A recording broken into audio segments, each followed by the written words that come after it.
Hello, welcome to the podcast. I'm Kevin Deveji, your host at the American Business Podcast. Thank you very much for being with us.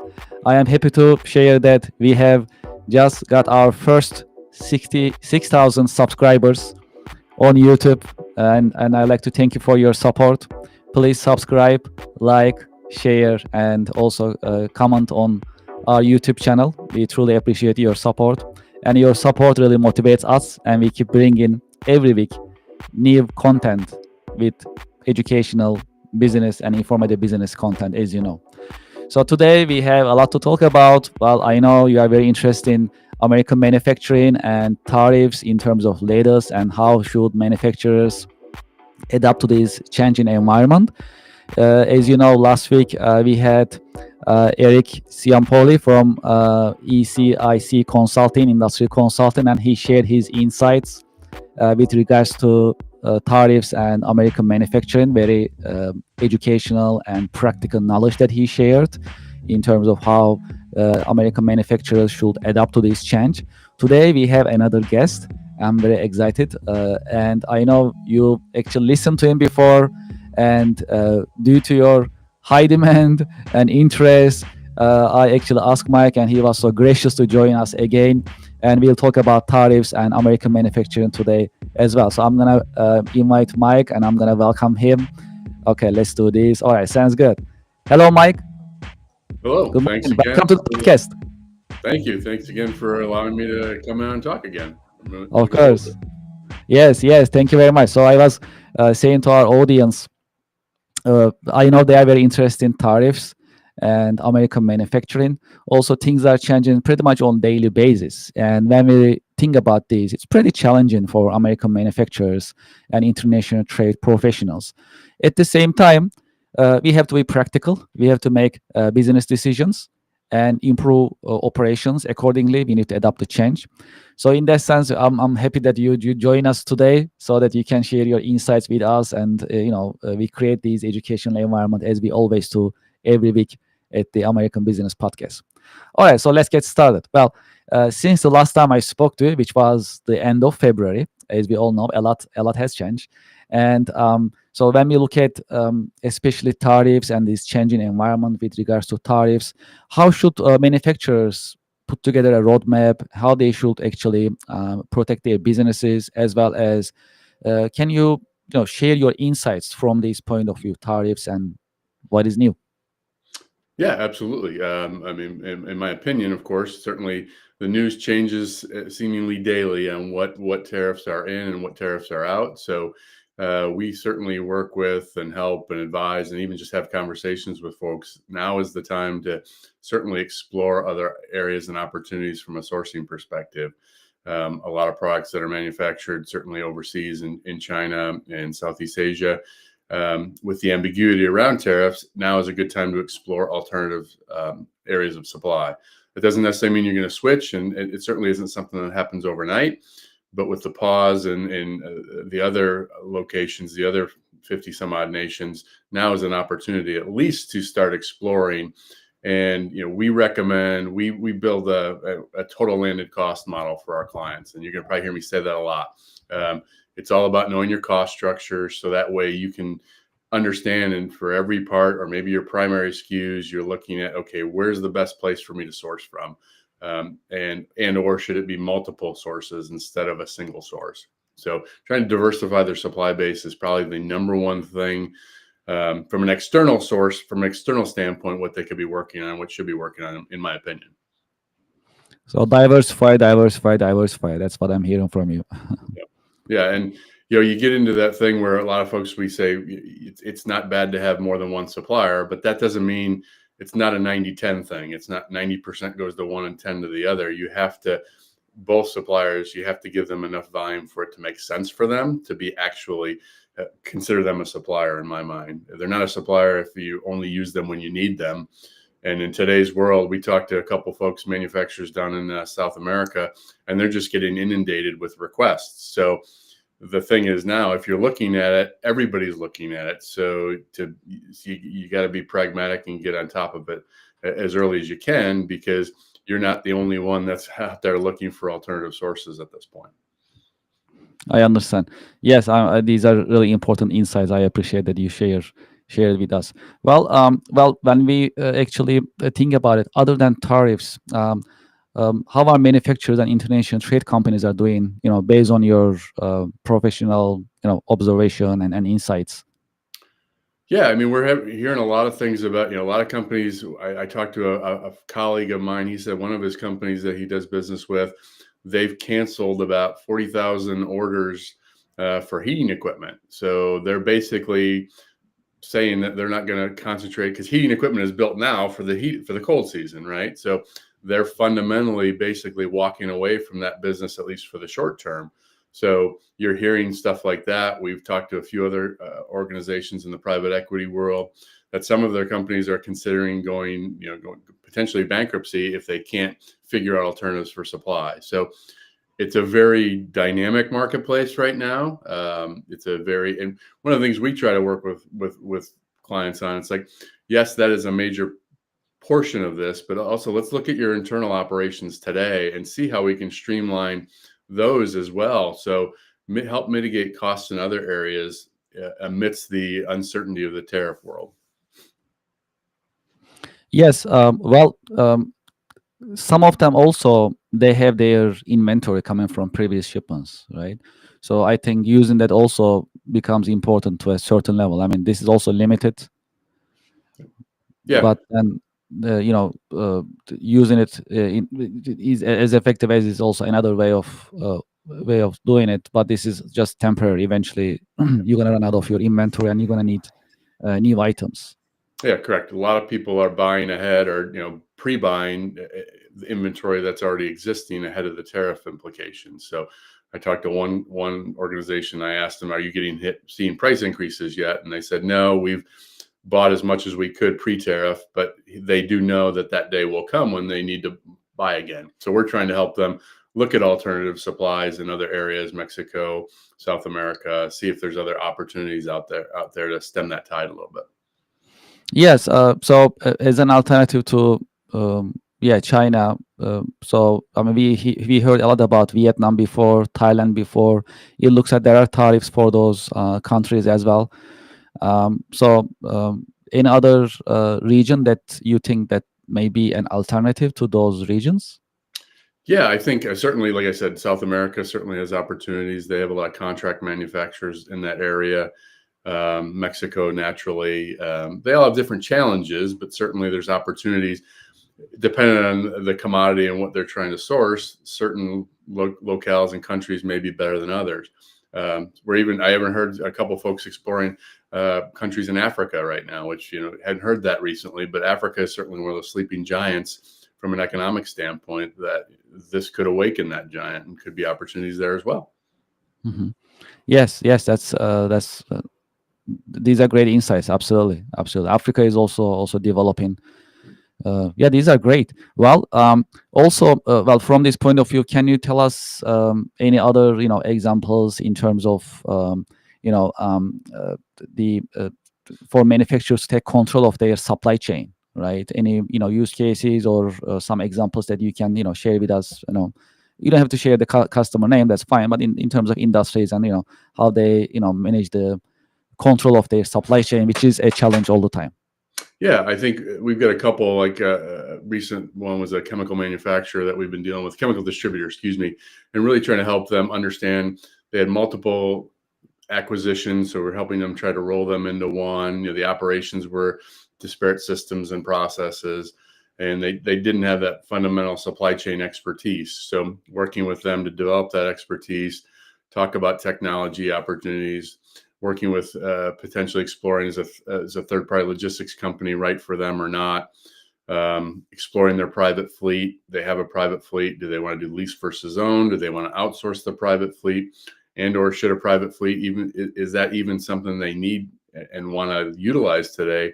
Is it still a competitive advantage for them in the marketplace? So those are several opportunities that we can work with and help clients understand what opportunities there are, what levers there are in their supply chain that they can pull to try to reduce costs and become more efficient, just in I would say their domestic supply chain. Yes, yes, these are really strategic decisions, right? And also, when they make these decisions, especially, uh, would you consider them as long-term decisions strategically? I think you want to build a. I mean, in my opinion, certainly having been on the shipper side, having run full supply chains in my career, you want to have a strategic roadmap and a vision for the long term success. But you also got to look at the day to day, the current operation. So it's a really a combination of the two. You have to execute on the strategy that you build, but you have to build your strategy both short term and long term objectives. And the long term is continually changing, so it's got to be iterative, and having those models and ability to pivot and keep your supply chain diverse and sustainable uh, gives you the ability to pivot if and when things happen, like this. Just tariffs are a prime example of that.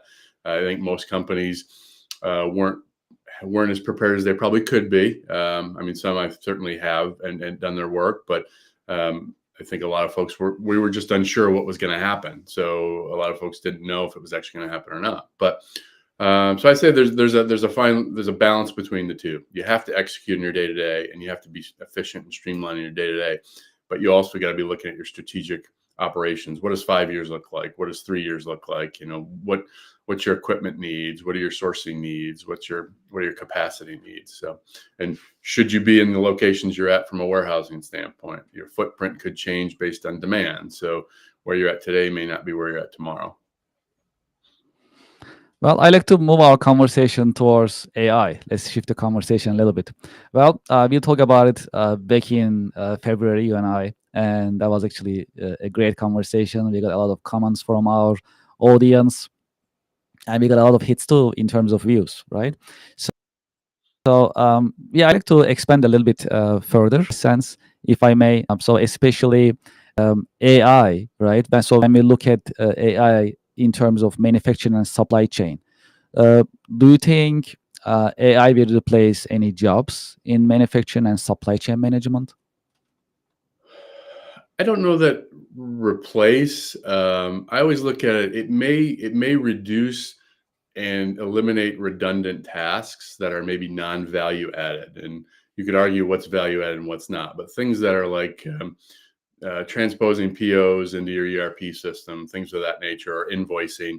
That's stuff that could probably be automated through AI or through different technologies, and really freeing those individuals up to do more value added, I would say, revenue generating opportunities. So I see it more as an augmentation of your current operations. Certainly, there's some analytical horsepower behind it that could help maybe streamline. I would say in my mind, it might help you speed up some of the things you're doing. I mean, it's a powerful tool for sure if used correctly. That's the key, is knowing how to use it. I tell a lot of young people that I talk to today, learn everything you can about AI, because it's certainly not going away. So lean into it, understand it, so you can be better prepared and help it be a system for you to utilize. So it may help reduce some redundancy in tasks, but I don't see it necessarily taking jobs away per se, but it's continuing to evolve. So I could say that in 6 months from now, who knows what could happen. So.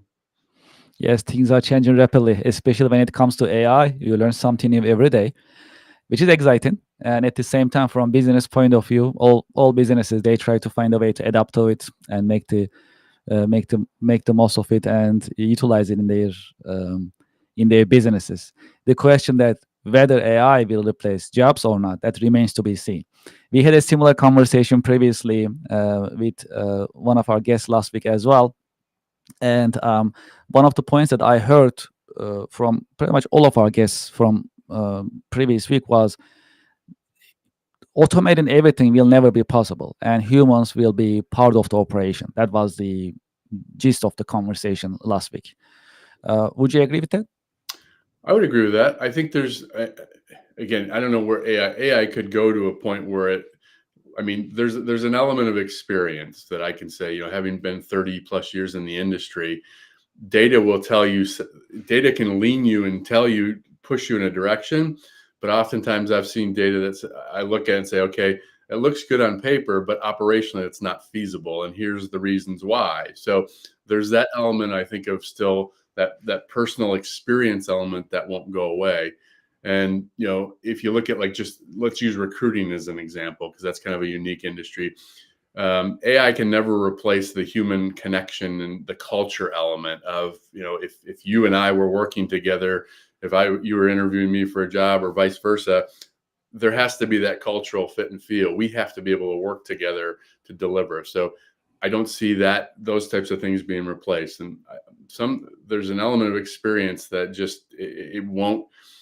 I'm not saying it can't learn it, because it very well could, but having, being on the dock floor, or in the carrier room, what have you, I don't know that can replace that, at least anytime soon.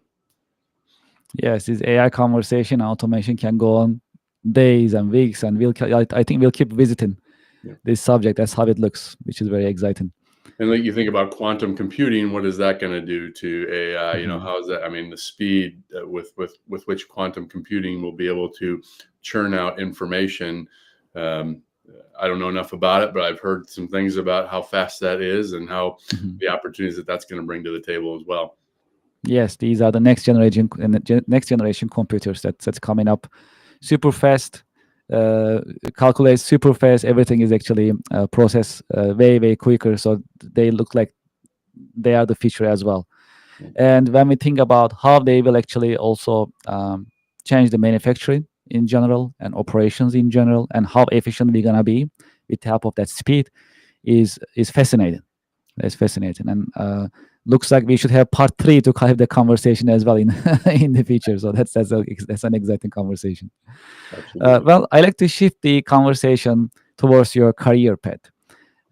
When you and I met with in late February in part 1 of our episode, you introduce yourself, and our audience, they are familiar with you in terms of who you are, what you do. And something that we didn't talk about in February actually was role models. So you have decades of experience, and in your career journey, have you ever had any role models? Do you have any role models that you can share with our audience and listeners? Yeah, I would say early on in my career, I had what I would consider to be a mentor. When I was working at Ryder a long time ago, he kind of not even just took me under his wing, but yeah, he did in a lot of ways. He really he showed me how to be a leader more than anything. He really showed me how to lead people, empower and engage people. I mean, he worked and developed that trust. Like, he trusted that his team was going to do the work, and I was part of his team. And so he gave me the runway and the ability to make decisions and make mistakes, and learn from those mistakes, and not be held to a standard of, hey, you made this mistake and it's detrimental. Yes, mistakes happen, and generally we learn more from our failures than we do from our successes. The fail fast and forward is always a moniker. So he was great for me. He's still, I mean, I don't talk to him that often anymore, but I still keep in contact with him periodically. But he was probably the primary mentor in my career. Certainly when I went to the cement company, the gentleman who hired me brought me into that organization as well. Similar in nature. I mean, what I liked about him is I wasn't a cement guy at all. I didn't know cement. I knew, more traditional supply chains, but he saw the opportunity to bring in somebody with supply chain experience. Didn't matter if it was cement or any other commodity. So I always give him credit for taking the chance. And again, he let me run, and we did phenomenal things. And, so those are the types of people that I aspire to, and I aspire to be as a leader. Yeah, those have been great role models. Now, I've also had bad leaders in my time too. So I've learned from both sides what to do and what not to do. Yes, sometimes we have great leaders as role models. Sometimes we have we see leaders that we don't want to imitate. We don't want to actually get as an example too. So that's the opposite way of role modeling, but it works too, right? We are also learning what not to do, just like you mentioned, which is still educational for us. So in terms of mentorship programs, so let's remember a little bit. So in our podcast, the American Business Podcast for the Next Generation, so our core mission is to share educational content with the next generation, as well as today's business leaders, executives, and professionals as well as workforce. So in that view, I like to actually learn about your insights. What do you think about mentorship programs, and how next generation as well as today's professionals can utilize it? Yeah, I think there's value to them for sure. I think there's got to be a willingness on both sides. I mean, clearly you have to. I always tell people, look, you're the CEO of you. You know, you're ultimately responsible for your own career. Now, companies and organizations that the good ones have those abilities and programs to take advantage of, but ultimately you still have to take advantage of them and use them. So what I would tell you, I mean, my partner and I, we go up to Central Michigan University and we talk to the students twice a year, and it's a great. We talk to supply chain students, and it's a great conversation. And I enjoy the opportunity to give them our experience, and we invite them to connect with us on LinkedIn. We invite them to set up one-on-ones with us. We're happy to do it because this is the industry that's given me so much. So I love to give back to people. So I'm happy to mentor people and give them my insights and my experience. And so I think they're great programs. I think, again, people, both sides have to be willing and do it. And it's got to be intentional. You know, it's having a mentor program, but not really having any follow-through or follow-up it's really not a mentor program. And you can find mentorship with outside a program, right? Like I said, like one of my bosses was a mentor, just because he was someone that was transformational in me in my career. Yes, yes. I mean, these are important things that we have in our lives. So we come to a certain point as professionals, and then touching the new generations' life, sharing insights, mentoring. I think these are priceless, and I'm glad that you share those insights with us.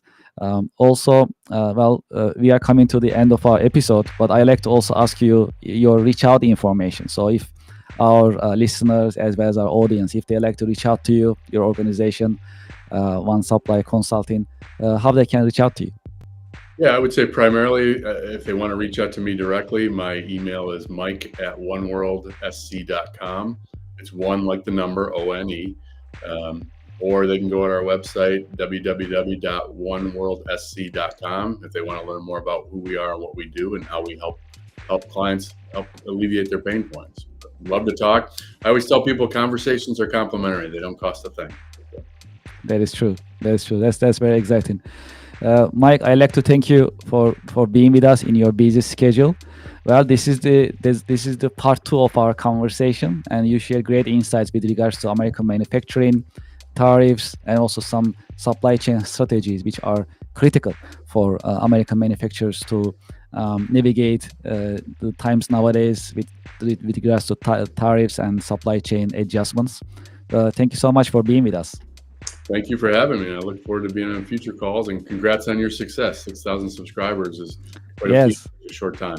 Yes, thank you very much for your support, and looking forward to having in our coming podcast, Mike, in another part. Probably we're going to talk about another supply chain related subject or manufacturing. So we should definitely do part 3 as well. Love to do it. It's a pleasure. Thank you, Mike. Appreciate it. Thank you, Kevin. Well, to our audience, thank you so much for being with us today. Well, we meet every Friday and we share educational content with you. We focus on business, American manufacturing, American business practices, as well as international business, global business as well. Well, as Mike mentioned earlier, and as I also mentioned in the beginning of our podcast, we just got our 6,000, I have to say first 6,000, right? So many more to come, hopefully. Our first 6,000 YouTube subscribers. We are very happy, very motivated. Your support is very important for us. So please subscribe, like, share our YouTube channel, share your comments on our YouTube channel, and that will basically help us grow these educational business podcasts. I'd like to thank you for your time. Thank you for being with us, and looking forward to having you at our coming podcast episodes. Thank you very much.